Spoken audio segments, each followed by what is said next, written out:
The morning sun filtered through the cafe's windows, casting long shadows across the empty tables. I stood behind the counter, running my fingers over the worn wood where thousands of coffee cups had left their mark over the years. In a few hours, I would have to hand over the keys to my slice of heaven. The Morning Light Cafe. "Sarah, you know this is for the best," Margaret Richardson said, adjusting her designer scarf with manicured fingers. My mother-in-law had the remarkable ability to make even sympathy sound condescending. "Running a cafe is hardly suitable for a widow in your position." My position. As if losing James 3 months ago had somehow diminished me, transformed me from a successful business owner into someone who needed their protection and guidance. The Richardsons had never approved of their son marrying a small-town baker, as they liked to call me, though they'd managed to hide their disdain better when James was alive. "The cafe is doing well," I said, trying to keep my voice steady. "Our revenue has actually increased since we added the new breakfast menu." "Dear," Margaret sighed, sharing a knowing look with her husband George, who stood examining our local art wall like he was appraising garage sale items. "The numbers you think are doing well are barely surviving. The property taxes alone in this area." I bit back a response. They had no idea about the property taxes because I had never shown them the real books. James and I had kept certain aspects of the cafe's operation private, knowing his parents' tendency to meddle. If they knew the truth about our financial situation, about the plans we'd made.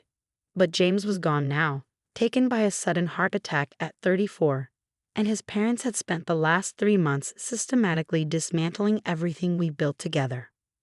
"The papers are ready," George announced, finally turning from his inspection of local artwork. "Mr. Phillips will be here at noon to finalize the sale."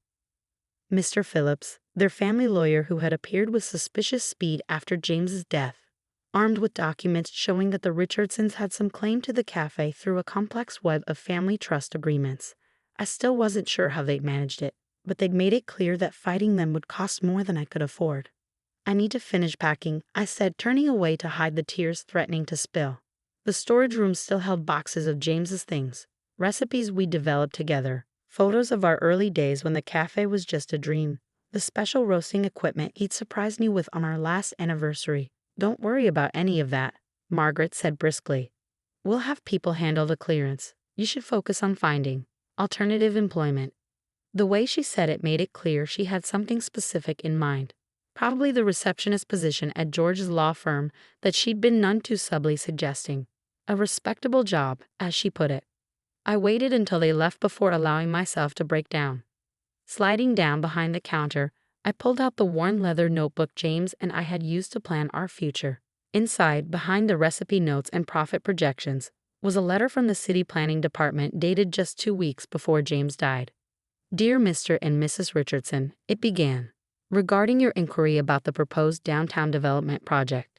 James had been so excited when we first heard rumors about the city's plans. Our cafe sat at the corner of what would become the centerpiece of a massive urban renewal project. The entire block would be transformed into a modern shopping and entertainment district. We had attended city council meetings in secret, gathering information, making plans. The property values would skyrocket once the project was announced. Several developers had already made discreet inquiries, offering to buy the building for well above market value. But we had bigger plans." I pulled out another document from the notebook. Architectural plans for an expanded version of Morning Light, incorporating the neighboring vacant lot we quietly purchased through a shell company James had set up. The new cafe would have been spectacular, with rooftop seating overlooking the planned central plaza. A knock at the front door startled me from my memories. Looking up, I saw David Chen, our regular customer and local real estate attorney, peering through the glass. I quickly wiped my eyes and let him in. "I heard about the sale," he said without preamble. "Sarah, you can't let them do this." "I don't have a choice," I replied, automatic response worn smooth from repetition. "They found some clause in the family trust." "There's always a choice," David insisted, pulling out a thick folder from his briefcase.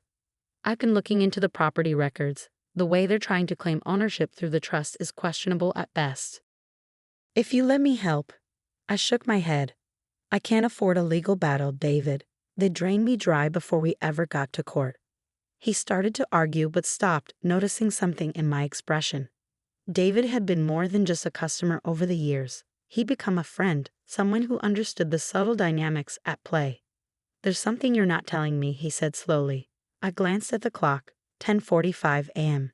The sale would be finalized in just over an hour. Part of me wanted to tell David everything, to share the secret James and I had kept so carefully. But the other part, the part that had spent weeks planning this moment, knew better. "Just promise me one thing," I said, pulling an envelope from under the counter. "Deliver this to Margaret and George in exactly 2 months." David took the envelope, frowning. "Sarah, what are you?" "Promise me," I insisted. 2 months from today, no sooner." He tucked the envelope into his jacket pocket, still looking concerned. "At least let me look over the sale documents before you sign. Make sure they're not." "It's done." I cut him off. "The terms are set. Just trust me on this." After David left, I spent the remaining time walking through the cafe, touching each table, each piece of equipment. The antique espresso machine James had restored himself. The wall of customer photos we'd accumulated over 5 years of business. The hidden corner table where he proposed, getting down on one knee with a ring nestled in a coffee cup. At precisely noon, the bell above the door chimed. Mr. Phillips entered, followed by Margaret and George, all three impeccably dressed for what they clearly saw as a victory lap. "Shall we begin?" Mr. Phillips asked, spreading documents across our largest table. I sat down across from them, the leather notebook clutched in my lap like a shield. Margaret was already talking about their plans for the space. Some pretentious wine bar concept that would elevate the neighborhood. If only they knew. I signed where indicated, each stroke of the pen feeling like a betrayal and a triumph all at once. James would have understood. He would have seen the beautiful irony of it all. "Here are the keys," I said, placing them on the table. "The property's all yours." "Sarah," Margaret said, her voice dripping with insincere concern. "I know this is difficult, but you'll see we're right. This is really the best thing for everyone." I stood gathering my few remaining belongings. At the door, I turned back one last time, taking in the sight of them examining their new acquisition like vultures picking over prey. "You're right about one thing," I said softly. "This really is for the best." They didn't even look up as I left, didn't notice the small smile playing at my lips. In exactly 2 months, they would understand exactly what they'd bought and what they'd lost. But for now, I had a plan to set in motion and a promise to keep to James. The game was only beginning. 2 weeks after the sale, I sat in my small apartment reviewing the documents James and I had spent years gathering. Property assessments, zoning ordinances, environmental impact studies, all carefully organized in color-coded folders. The wall above my desk was covered in maps and city planning documents showing exactly why our little corner cafe was worth far more than the Richardsons realized. My phone buzzed. A message from David. "They've started renovations. Margaret's supervising personally." I smiled, imagining my mother-in-law micromanaging the contractors, completely unaware of what lay beneath the cafe's foundation. The geological surveys we'd commissioned had confirmed it. Our property sat at the only viable access point for the underground parking structure central to the city's development plan. Without our land, the entire project would have to be redesigned at massive expense. A knock at my door interrupted my thoughts. It was Amy, my former head barista and closest confidant. "You need to see this," she said, holding up her phone. On the screen was Margaret Richardson's latest social media post, a photo of her standing in front of Morning Light, now stripped of its signage. The caption read, "Exciting changes coming. The Richardson Wine Bar will bring sophistication to this neglected neighborhood." "Neglected?" I muttered. "We have lines around the block every morning." "There's more," Amy said, scrolling through photos. "They're gutting everything, even the original hardwood floors James restored." The mention of James sent a familiar pang through my chest. He would have hated seeing his beloved cafe dismantled, but he also would have appreciated the irony of what was coming. "Have they found it yet?" I asked. Amy shook her head. "No sign they've discovered the basement vault. Though they did hit a snag when they tried to remove the espresso bar. Apparently it's anchored deeper than they expected." Of course it was. James had installed that bar himself, making sure it concealed the entrance to the vault where we kept our most important documents, including the original property deed with its very special clause. "Any word from City Hall?" I asked, turning back to my wall of documents. Nothing public yet, but my cousin in the planning department says the announcement is coming soon. They're just waiting for the final environmental impact reports. I nodded, checking my calendar. 6 weeks until David would deliver my envelope to the Richardsons. The timing had to be perfect. Just then, my phone rang. Margaret's number. I had ignored her calls since the sale, but something told me to answer this one. Sarah. Her voice held an unfamiliar note of tension. We need to discuss something about the property. I believe the sale was final. I replied coolly. The property is yours now. Yes, well, she paused. We've encountered some structural issues during renovations. The contractor found some kind of reinforced room beneath the main floor. The plans you provided didn't show any basement level. I smiled. You mean the plans your lawyer provided? The ones your son helped me falsify before he died. The silence on the other end was satisfying. What'd you just say? Margaret's voice had gone sharp. Nothing you need to worry about, I said sweetly. The property is yours now, structural surprises and all. Good luck with the wine bar. I hung up before she could respond, my heart racing. The game was entering its next phase. That evening, I met David at a small diner across town. The envelope I'd given him sat between us on the table as he reviewed the documents I brought. This is incredible, he said, examining the original property deed. The clause about mineral and development rights and the geographic survey results. Sarah, do you realize what this means? It means the Richardsons bought a surface property without reading the fine print. I replied. Everything below ground level, including the access rights the city needs for their project, still belongs to me. David shook his head in amazement. James helped you set this up. It was his idea originally. We knew his parents would try something if anything happened to him.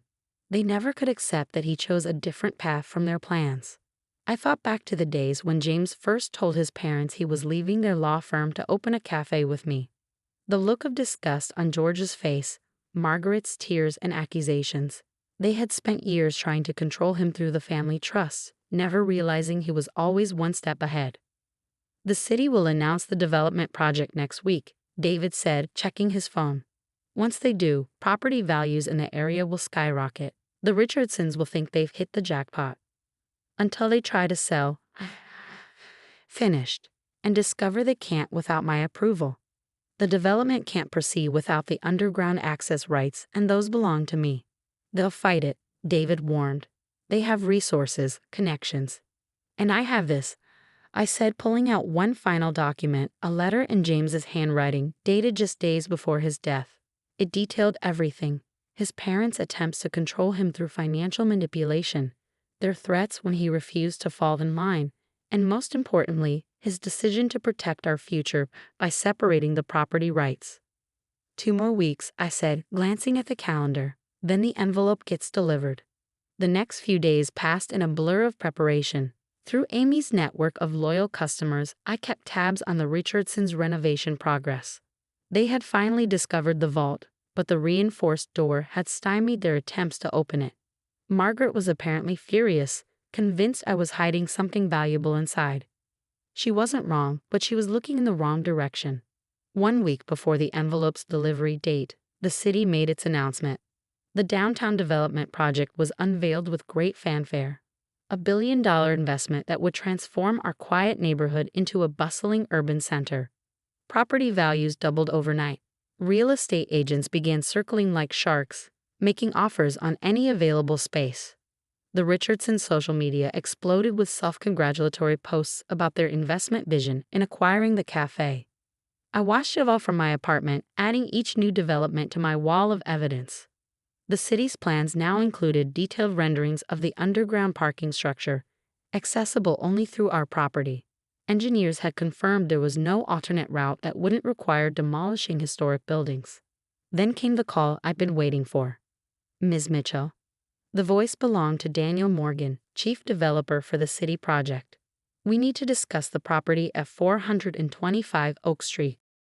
The Richardson Wine Bar? I asked innocently. Yes, well, that's partly why I'm calling. We've discovered some complications with the property rights. Our records show you still hold title to certain aspects of the land. I sat back in my chair, James's letter on the desk before me. I'm aware. We'd like to set up a meeting to discuss acquisition of those rights. The project timeline is rather urgent. Of course, I said. But I should warn you, I've already received several offers. He named a figure that made my heart skip. I countered with a higher one. By the end of the call, we had a tentative agreement that would make me a very wealthy woman. But it wasn't about the money. It never had been. 2 days before the envelope's scheduled delivery, Margaret showed up at my apartment unannounced. She looked different, her usual perfect composure cracked around the edges. "What are you playing at?" she demanded as soon as I opened the door. "The city's developers keep talking about complications with the property." "What did you do?" I let her in, watching as she took in my wall of documents, her eyes widening as she began to understand. "James helped me protect our investment," I said simply. "He knew you tried to take the cafe after he was gone. So we made sure you could only take what we were willing to give up." "You can't do this," she whispered. "The property is ours. We have the paperwork." "You have the surface rights," I corrected. "Everything below ground, including the access rights the city needs for their billion-dollar project, belongs to me. James made sure of that before he died." Margaret sank onto my couch, her designer outfit suddenly looking out of place in my modest apartment. "Why?" she asked, her voice small. "Why would he do this to us?" "To you?" I couldn't hold back a bitter laugh. "You spent years trying to control him, belittling his choices, using the family trust to manipulate him. He built something real, something honest, and you couldn't stand it." "We were protecting him," she protested. "The cafe, it was so beneath him." "The cafe was his dream," I cut in. "Our dream. And now it's going to pay for everything we planned together." I handed her a copy of the city's development plans, watching as she realized the full implications. The property she thought they'd snatch away from me for a bargain price was worthless without the rights I still held. "George will fight this," she said, but there was no conviction in her voice. "Good," I replied, "because in 2 days you're going to receive some very interesting documents. Things James wanted you to see after you showed your true colors." She left looking shaken, her perfect world crumbling around her. I watched from my window as she got into her luxury car, hands trembling as she gripped the steering wheel. The next day, I visited James's grave, bringing his favorite coffee blend and the news he would have loved to hear. "We did it," I whispered, touching the cool stone. "Everything we planned, everything we built. It's all working out exactly as you said it would." In less than 24 hours, David would deliver the envelope that would change everything.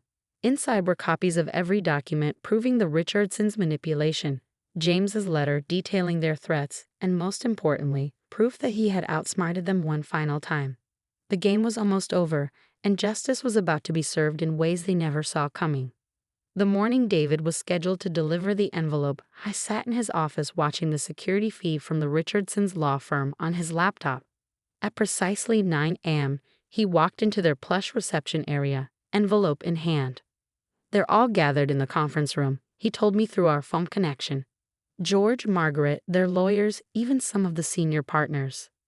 "Perfect," I replied, my heart racing. Just like James would have wanted. The feed showed David being escorted into the conference room. I couldn't hear the conversation, but I could see Margaret's face go pale as she opened the envelope. George grabbed the documents from her hands, his expression darkening with each page he read. Inside that envelope was everything. Proof that James had legally separated the surface and subsurface property rights years ago. Documentation of the Richardsons' attempts to manipulate him through the family trusts, and most devastatingly, James's final letter to his parents. "Dear Mother and Father," it began. "If you're reading this, then everything has happened exactly as I predicted. You've tried to take what Sarah and I built, thinking you could simply sweep in and claim it as your own. But I've spent years preparing for this moment, protecting our legacy from your greed." My phone buzzed. A message from Amy. "You need to see this. They're tearing up the cafe floor." Attached was a photo showing contractors breaking through the hardwood, revealing the reinforced concrete beneath. They were obviously looking for something, not realizing that the real treasure wasn't in a vault they'd discovered. Back on the security feed, I watched George stand up suddenly, his face contorted with rage. The other lawyers were passing documents around, their expressions growing more concerned by the minute. "They just found the property records," David narrated. "They're realizing that without the subsurface rights, they can't sell to any developers. The wine bar is worthless. Another message from Amy. City inspectors just showed up. They're posting notices about required permits for structural modifications. Everything was falling into place exactly as James had planned. The Richardsons had been so eager to seize control of the cafe that they hadn't bothered with proper due diligence. Now their rushed renovations were about to cost them dearly. My phone rang. Daniel Morgan from the City Development Office. Ms. Mitchell, he said without preamble. We've reviewed your counteroffer for the subsurface rights. The council has approved the full amount. I smiled, thinking of the number we discussed, nearly 3 times what the Richardsons had paid for the entire cafe. When would you like to meet to finalize the paperwork? I asked. That's actually why I'm calling, he replied. The Richardsons' lawyers just contacted us. They're claiming fraud, saying the property rights separation wasn't properly disclosed during the sale. Check the sales contract, I said calmly. Page 17, paragraph 3, subsection B. They signed off on acquiring surface rights only to the property. It's in black and white. The security feed showed George storming out of the conference room, phone pressed to his ear. Moments later, my phone rang again. His number. You planned this, he snarled when I answered. You and James, you set us up. No, George, I replied evenly. You set yourselves up. You were so convinced you could bully and manipulate your way to what you wanted that you never bothered to read what you were actually buying. We'll fight this, he threatened. We have resources. So do I cut in. Thanks to you, actually. The money you paid for the cafe surface rights, James and I used it to hire the best property rights attorneys in the state. Would you like their numbers? After he hung up, I watched through the security feed as he returned to the conference room. The other lawyers were packing up their briefcases, clearly wanting no part of what was coming. Margaret sat alone at the table, still reading James's letter. Through the grainy footage, I could see tears running down her face. By afternoon, news of the development project had hit the local media. Property values in the area soared even higher as details of the planned transformation emerged. The Richardsons' wine bar concept, which had seemed pretentious before, now looked hopelessly out of place in what would become the city's premier shopping and entertainment district. I met Amy for coffee at our old rival cafe across town. She handed me her phone, showing social media lighting up with the story. They're saying the Richardsons got conned, she said, scrolling through comments. But anyone who knows the real story is celebrating. You should see what your old customers are saying. I smiled, remembering all the regulars who had supported us over the years, who had understood what morning light meant to the community. They would appreciate the justice of it all. A text from David interrupted our conversation. Margaret's here. She wants to talk. 20 minutes later, I walked into David's office to find my mother-in-law sitting alone, looking smaller and older than I remembered. James' letter lay on the table between us. Why didn't he tell us, she asked quietly, about the development plans, about what you were building together? Would you have listened? I countered. Or would you have tried to take control of that too? She dabbed at her eyes with an expensive handkerchief. We thought we were protecting him. The family name, the legacy. James built his own legacy, I said firmly. Morning Light wasn't just a cafe. It was proof that he could succeed on his own terms, without your money or connections. And now, she asked, what happens now? I pulled out the city's final offer for the subsurface rights, sliding it across the table. Her eyes widened at the number. This is what you'll be fighting if you pursue legal action, I explained. Every major developer in the city wants these rights. They'll wait years while you tie things up in court. But in the end, the property laws are clear. James made sure of that. And the letter? Her voice cracked. The things he wrote about us, about how we treated him. That was his gift to you, I said softly. One last chance to understand who he really was, what really mattered to him. I left her there with the letter and the contract, knowing she had decisions to make. The Richardsons could fight, spend years and fortunes in court, but they couldn't change what James had done. He had protected our dream, ensuring it would survive even without him. 2 weeks later, I stood watching as workers removed the Richardson wine bar sign from the cafe's facade. The sale of the subsurface rights had been finalized, making me wealthy enough to buy back the surface rights at twice what they had paid. Morning Light would reopen exactly as James and I had planned. The new design incorporated both the historic building and modern elements that would complement the development project. The rooftop garden we had dreamed of would happen after all. Amy supervised as our old equipment was moved back in, including James's beloved espresso machine. The contractors had never managed to open the vault, which was fine. Its contents had served their purpose. David joined me as I unlocked the front door, the familiar bell chiming above. "You know they're still in shock," he said, referring to the Richardsons. "George retired from the firm yesterday. Margaret hasn't been seen at the country club in weeks." I ran my hand along the counter, remembering all the mornings James and I had spent here, planning our future between serving customers. "It was never about hurting them," I said. "James just wanted them to understand that success doesn't always look the way they imagined it." The morning sun streamed through the windows, casting the same warm light that had given the cafe its name. On the wall, I hung a new photo. James on opening day 5 years ago, his smile radiant as he served our first customer. Below it, I placed a framed copy of the city's development plans showing morning light as the cornerstone of the transformed neighborhood. Exactly as we had envisioned it. My phone buzzed, a message from Margaret. "He would be proud of you, of what you've built, what you protected."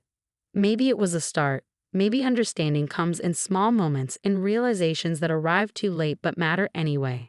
I began preparing for our reopening, measuring coffee beans into the grinder James had calibrated perfectly. The familiar aroma filled the air as customers began lining up outside, drawn by the grand reopening sign and the promise of something both old and new. Morning light would shine again, brighter than ever. Not just as a cafe, but as proof that sometimes the best revenge is simply staying true to your dreams, protecting what matters, and letting justice unfold in its own perfect time. James had known that all along. Now everyone else did too. "Ready to open?" Amy asked, tying on her apron. I touched the wedding ring I wore on a chain around my neck, feeling James's presence in every corner of the space we had created together. "More than ready," I replied, turning the sign to open. The morning light streamed in, and with it came the future we had planned. Different than we'd imagined, but no less beautiful for the change. Sometimes the fine print isn't about what you're giving up, but what you're protecting. Sometimes the greatest victory isn't in the battle, but in the quiet wisdom of preparing for it. And sometimes, just sometimes, justice tastes exactly like a perfect cup of coffee, served exactly where it was always meant to be.